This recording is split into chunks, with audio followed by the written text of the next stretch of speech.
nouveau pour un update lecture où je vais vous présenter mes 4 dernières lectures.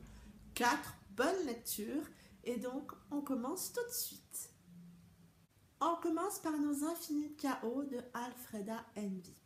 Ici on va suivre Dylan qui a subi un très gros traumatisme il y a quelques années quand elle avait 17 ans. Et depuis ce traumatisme, elle a littéralement fait un trait sur les hommes. Elle ressent du dégoût pour eux, elle se dit que ça n'est pas du tout pour elle. Elle décide de suivre sa meilleure amie à San Francisco pour redémarrer un petit peu en quelque sorte une nouvelle vie, pour finir ses études et peut-être oser se lancer dans son projet.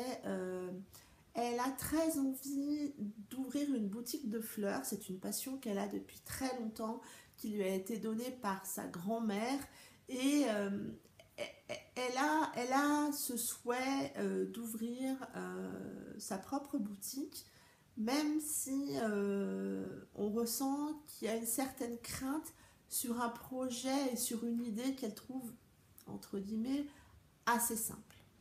Elle déménage donc à San Francisco et s'installe dans un nouvel appartement assez basique. Et un soir, vu qu'elle n'a pas de machine à laver, elle décide d'aller à la laverie. Et en allant à la laverie, dans les escaliers, elle fait la connaissance d'un petit garçon de 4 ans qui est gardé par la gardienne en l'absence de ses parents. Et elle discute, elle prend un moment pour discuter avec lui. Elle découvre un petit garçon pétillant, plein de vie, vraiment très attachant. À la laverie, alors qu'elle est en train d'attendre que sa machine se termine, il y a un homme qui rentre et assez rapidement elle est subjuguée par son charme. Rapidement il se débrouille pour lui parler, il lui demande la lessive, enfin il essaie d'engager la conversation, mais elle, forte de son traumatisme, lutte assez rapidement sur les pensées qu'elle a. Depuis son traumatisme, elle a commencé aussi des cours de Krav Maga, je crois, en tout cas des cours de self-défense. Et donc à San Francisco, elle décide de commencer des cours de boxe et se met donc à la recherche de cours de boxe et va trouver un endroit un peu personnel, on va dire. Enfin, ils sont pas très nombreux dans ce club de boxe, dont un des entraîneurs est l'homme dont elle a fait la connaissance à la laverie. Cet homme s'appelle Nat et elle se rend compte que pour la deuxième fois en très peu de temps, il est de nouveau mis sur sa route. Nat est très attiré par Dylan, mais sans cette retenue de la part de la jeune femme et voilà, il ne sait pas trop comment faire. Le destin s'en mêle puisque assez rapidement, Dylan va se rendre compte que le petit garçon dont elle a fait la connaissance en allant à la laverie, qui s'appelle Kyle, n'est autre que le fils de Nat et que ce petit garçon ne semble pas avoir sa maman à la maison. Et Nat va tout faire pour la séduire, va tout faire pour comprendre ce qui se passe. Je m'arrête là pour le résumer. J'ai vraiment beaucoup aimé ma lecture. C'est une belle romance new adulte. On est certes dans un schéma assez classique pour du new adulte, mais j'ai vraiment beaucoup aimé ma lecture. C'est beau, c'est bourré d'émotions, c'est authentique. J'ai trouvé leur histoire finalement très authentique et très pure en termes de sentiments, en termes de choix, de volonté. Et oui, ouais, ça reste une belle histoire bien authentique. L'auteur a fait le choix de prendre le temps que la romance s'installe. Moi, c'est quelque chose que j'aime beaucoup. On apprend à les connaître. Ça se fait pas comme ça en un claquement de doigts. Et voilà, ça se développe. C'est pas du jour au lendemain qu'il y a des sentiments immenses qui se développent. Ça prend le temps. On a aussi cette dimension autour de Kyle, le petit garçon qui est extrêmement adorable. Ce petit bonhomme a un caractère, oui, il est très attachant, il est très naturel, ça reste un enfant et c'est extrêmement bien écrit. Dylan j'ai trouvé vraiment Dylan, c'est une jeune femme vraiment attachante, vraiment courageuse, vraiment volontaire. On sent que malgré ce qui lui est arrivé, elle a une envie d'avancer. Euh, Peut-être qu'au départ, on a la sensation qu'elle ne fait pas forcément le meilleur choix par rapport à sa réaction vis-à-vis des hommes, mais ça se comprend, elle se protège. Et j'ai trouvé que malgré tout, elle est volontaire, elle a envie de s'en sortir, elle a envie de pas forcément mettre tout le monde dans le même schéma, dans la même boîte, et j'ai vraiment trouvé ça très bien. Euh, il y aurait apparemment un tome 2. Pour le moment, le tome 2 est apparemment sur Wattpad. Je ne l'ai pas lu parce que je préfère lire autre chose que de lire sur Wattpad, mais je pense que la suite sera sur un autre couple. On a beaucoup de personnages secondaires dans ce roman et on a envie un petit peu de connaître leur histoire à eux aussi. Et je pense que je continuerai cette saga. J'ai ensuite enchaîné sur une romance MM avec Ce que nous sommes de F.V. Estier qui Aurore avait eu un très beau coup de cœur fin 2016 pour ce roman et j'avais envie de découvrir la plume de F.V. Estier et de découvrir cette histoire.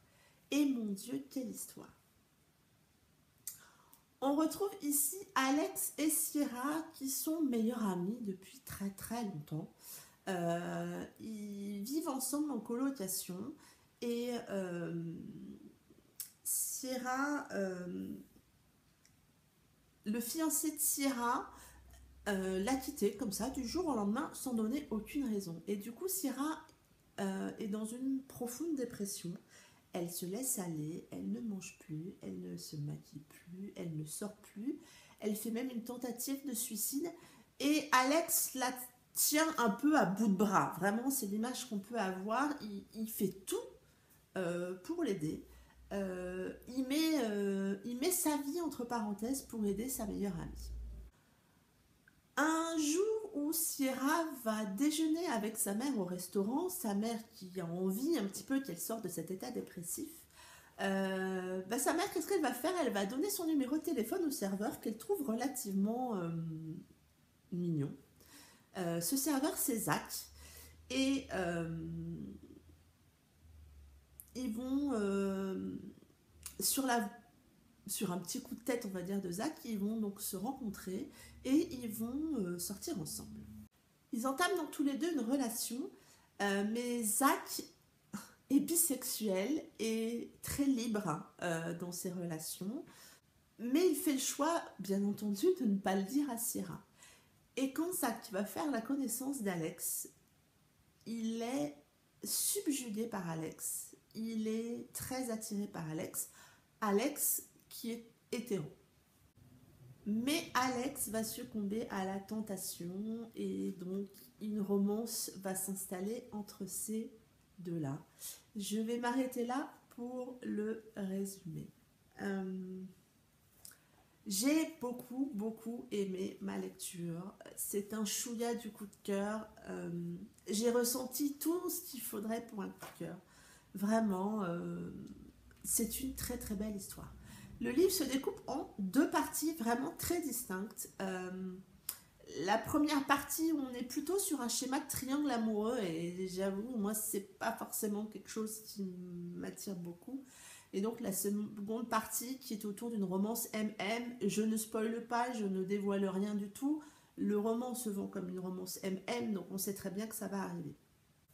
J'ai eu un peu de mal avec Sierra, à croire que dès qu'il y a un schéma, on va dire,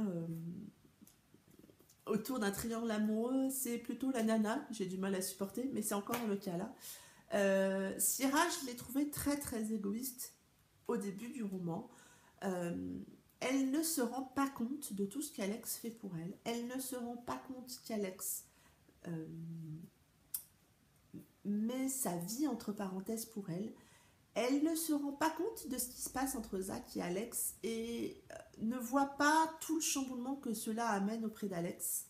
Et oui, enfin, je trouve que même si elle est dans un état dépressif, avec beaucoup de difficultés pour remonter la pente suite à sa rupture, il y a un moment, il faut malgré tout faire attention à ses amis. Et oui, voilà, je l'ai trouvé très égoïste. J'ai trouvé la romance entre Alex et Zach vraiment très belle.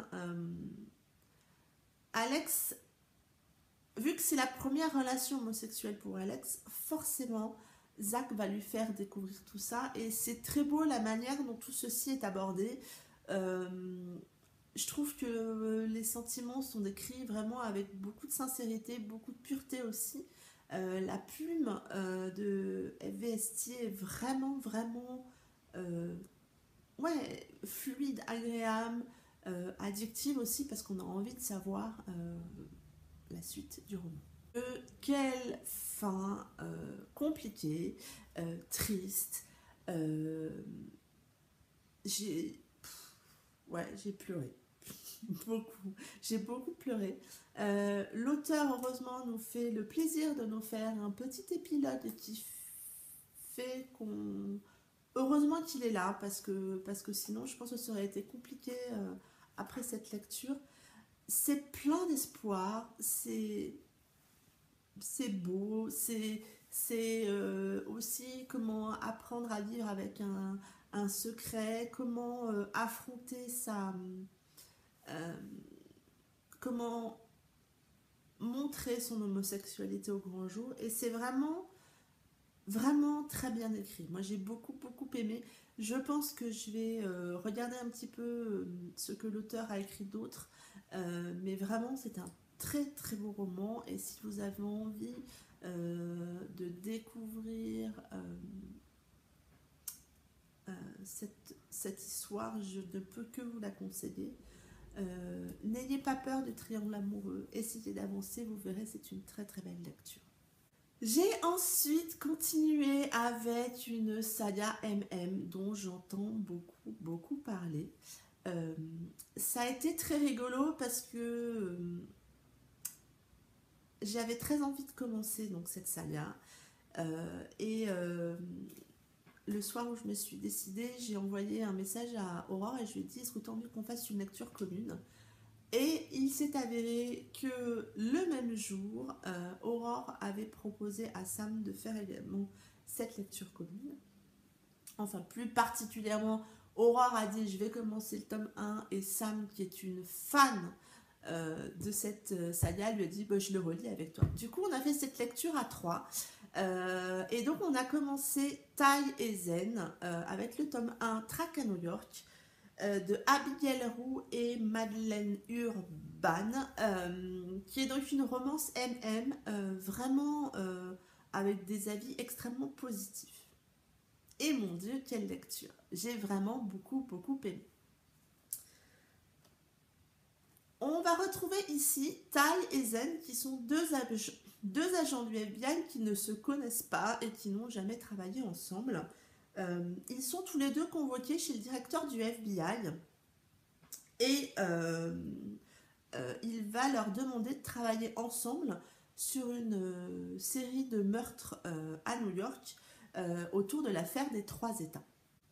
Tai et Zen sont complètement différents et donc cette première rencontre dans le bureau du directeur du FBI est vraiment c'est un gros clash. On a Tai qui est arrogant, qui est un peu imbu de lui-même, enfin, il faut le dire,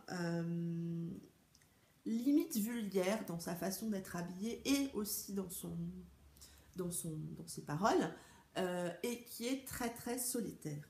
C'est un petit peu, on va dire, la caricature qu'on pourrait se faire d'un flic bien bourru. Ça reste un excellent flic, un excellent profiler, pardon, et c'est pour ça que le directeur du FBI a pensé à lui. Il voit arriver Zane dans un petit costume, une petite cravate extrêmement soignée, et tout de suite, ça le fait pas. Zane est BCBG, est poli, a envie de bien faire pour pouvoir, on va dire, progresser dans sa carrière. Et donc le directeur du FBI décide de les envoyer tous les deux à New York pour résoudre cette affaire de serial killer. Avec leurs deux caractères extrêmement forts, bien évidemment, c'est un petit peu compliqué. C'est bourré d'humour, les échanges sont très cocasses. Ils s'insultent aussi malgré tout, mais ils sont obligés de bosser ensemble. Et finalement, ça se fait pas si mal que ça. Et je pense qu'ils sont assez complémentaires. Et c'est pour cette raison que le directeur du FBI a pensé à eux deux ensemble. Ces deux-là vont bien évidemment à un moment se rapprocher, puisque c'est une romance MM. Et du coup, ça donne quelque chose de... Voilà, c'est très cocasse. Ils vont tout faire pour arrêter ce serial killer. Et cette histoire, cette enquête est pleine de rebondissements. Je vais m'arrêter là pour le résumer. J'ai beaucoup aimé ce tome 1. Même si, il faut bien l'avouer, il faut arriver à passer les 70-80 premières pages. Je crois que c'est jusqu'au chapitre 5. C'est long. C'est long à se mettre en place. C'est plein de descriptions. On sent que les auteurs ont eu envie de mettre cette histoire bien en place. Il y a quand même, je crois, 8 ou 9 tomes, donc forcément, ça prend un petit peu de temps. Mais une fois qu'on a passé ces 70-80 pages, c'est extrêmement bien. C'est très addictif. Il y a beaucoup d'action, il y a beaucoup d'humour, il y a beaucoup de sentiments entre ces deux-là.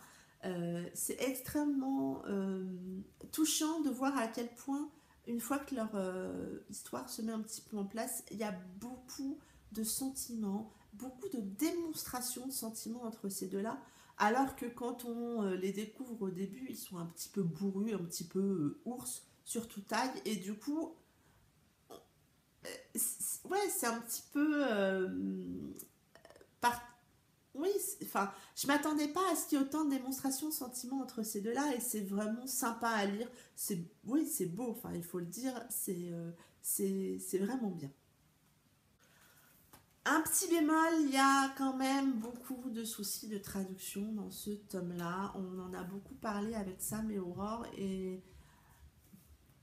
ça n'a pas empêché la lecture, ça m'a pas empêché de l'aimer, mais j'avoue qu'il y a quand même quelques coquilles, il manque des mots parfois, il y a des expressions qui veulent rien dire, il y a une grosse bourde autour d'une date, et moi perso, cette bourde-là, ça m'a un petit peu fait tiquer, mais j'ai très envie de continuer cette saga.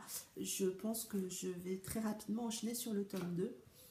Je ne regrette pas, je comprends l'engouement autour de ces deux personnages, et ça n'est pas qu'une romance, on a toute cette intrigue policière qui m'a particulièrement plu, c'est vraiment plein d'actions, plein de rebondissements, on ne s'ennuie pas, et du coup la lecture se fait toute seule. Après cette excellente lecture, je me suis orientée vers un new adulte, et donc j'ai commencé la saga Markman, que je n'avais pas commencé. Il y a, je crois, le tome 5 qui sort ce mois-ci, et du coup j'ai eu envie de la commencer, et donc j'ai commencé avec le tome 1, Rule. On retrouve ici Rule et Shaw qui se connaissent depuis de très nombreuses années et qui sont amis entre guillemets. Shaw était la meilleure amie de Rémi, le frère jumeau de Rule. Était parce que Rémi, et je ne spoile pas, c'est très rapidement au début du roman, Rémi a disparu et mort tragiquement dans un accident de voiture. Roule l'avait appelé pour qu'il vienne le chercher en pleine nuit. Et en venant le chercher, il a eu un accident de voiture et est décédé sur le coup. Ils sont encore tous en plein deuil. Roule a perdu son frère jumeau, a perdu sa moitié, et donc c'est compliqué pour lui. Euh, il vit de manière assez automatique, un peu en... Il, il s'en fout un peu. Enfin voilà, il couche tous les soirs avec une fille différente, il bosse, et puis voilà, et il s'occupe plus de ce qu'il y a autour. Sa mère, à Roule, est en plein, je dirais pas déni, mais elle rend Roule coupable de la mort de Rémi. Elle est ignoble avec lui, franchement. Elle dit des trucs à son fils, mais c'est un truc de folie. Le père de Roule là-dedans, bah, il fait un peu ce qu'il veut. Et Shaw, Shaw elle est aussi en plein deuil. Elle essaie elle essaie de reconstruire un petit peu toutes les relations autour de cette famille. Parce que tout le monde pense qu'elle était la petite amie de Rémi. Shaw, elle a des parents elle a des parents infects, et du coup elle avait trouvé dans cette famille, et elle trouve encore dans cette famille, justement ce lien familial qu'elle manque tant auprès de ses parents. Et du coup, tous les dimanches, elle vient chercher Roule, elle le sort du lit s'il est encore au lit avec une nana, et elle l'emmène pour un brunch familial. Et c'est un moment un petit peu compliqué toutes les semaines pour Roule parce que il s'en prend plein la figure par sa mère, il n'a pas envie, mais Shaw elle lâche pas le morceau et donc elle l'emmène quand même tous les dimanches. Roule, comment dire, c'est le bad boy par excellence. C'est un personnage à fort caractère. Il est tatoueur et donc tatoué de partout. Il a toujours des coupes de cheveux extravagantes avec des couleurs bleues, roses. Euh, je pense qu'il est tout le temps dans la provoque par rapport à justement ce qui s'est passé pour Amy. Euh, voilà, c'est un original. Il est très très extravagant. Shaw, elle, depuis qu'elle a 14 ans, elle est amoureuse de Roule. Mais lui ne le sait pas. Il la voit comme il la voit comme une fille un petit peu compliquée, comme une fille BCBG, comme une petite fille de riche. Et du coup, voilà. Pour lui, Shaw est la petite amie de son frère jumeau Rémi, et puis c'est tout. Le soir de son anniversaire, Shaw boit beaucoup et ça l'aide un petit peu, on va dire, à oser. Et donc, du coup, elle va faire du rentre-dedans avec Roule et ils vont passer la nuit ensemble. Et je vais m'arrêter là pour le résumé. Euh, c'est une excellente romance new adulte. On n'est pas dans un schéma classique. Souvent, dans la romance new adulte, au tout début, les deux personnages ne se connaissent pas. Ils se rencontrent dans la rue, à la laverie, comme pour Nos Infinis Chaos. Et du coup, là, ça n'est pas le cas. Ils se connaissent depuis très longtemps. Euh, Ils sont, on va dire, amis. Et ça amène cette question de qu'est-ce qui se passe quand on commence une relation alors qu'avant on était amis. Euh, les deux personnages sont géniaux. J'ai vraiment beaucoup, beaucoup aimé Roule. Il est très charismatique, il est très masculin avec tous ses défauts et toutes ses qualités. Il est un peu bad boy sur le... Voilà, c'est dans l'univers des tatouages, des tatoueurs. Donc on a tout cet univers-là que je ne connaissais pas et donc que j'ai découvert. Et du coup, voilà, c'est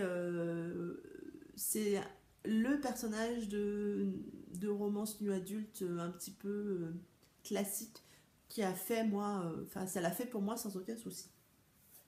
Shaw, elle est pétillante, elle est déterminée, elle elle est décrite un petit peu comme un petit bout de bonne femme, mais alors quel bout de bonne femme, franchement, ça déménage. Euh, Elle est combative, je l'ai trouvée finalement à partir du moment où elle se décide. Alors oui, certes, elle met longtemps à, euh, à, à draguer Roule et à lui faire un petit peu savoir ce qu'elle ressent. Mais une fois qu'elle s'est décidée, elle y va et elle y va franchement. Euh, et je la trouve, franchement, elle est avec son envie de reconstruire toute cette famille qui a souffert extrêmement, enfin, qui est en plein deuil encore. Moi, j'ai accroché, j'ai vraiment accroché avec son caractère. Ils vont en baver tous les deux tout le long du roman. Franchement, ils ont, ouais, c'est vraiment, il y a pas mal de rebondissements, il y a pas mal de sentiments, il y a pas mal de, c'est pas simple et franchement, j'ai j'ai bien aimé. Il y a des personnages secondaires vraiment bien attachants. L'auteur prend le temps de nous en parler, on s'attache aussi à eux. Euh, on a envie, hein, du coup, de continuer la saga puisque les tomes suivants sont sur les personnages, on va dire, secondaires de ce tome un. Et du coup, ben voilà, moi ça l'a fait. C'est une saga que je suis très contente d'avoir commencé et que je vais, je pense, continuer très prochainement. C'en est tout pour mes lectures passées. Je n'ai encore rien commencé. Je réfléchis. Donc, je vous dirai ça lors d'une prochaine vidéo. En attendant, je vous souhaite de belles lectures et je vous dis à très bientôt pour une prochaine vidéo. Bye bye!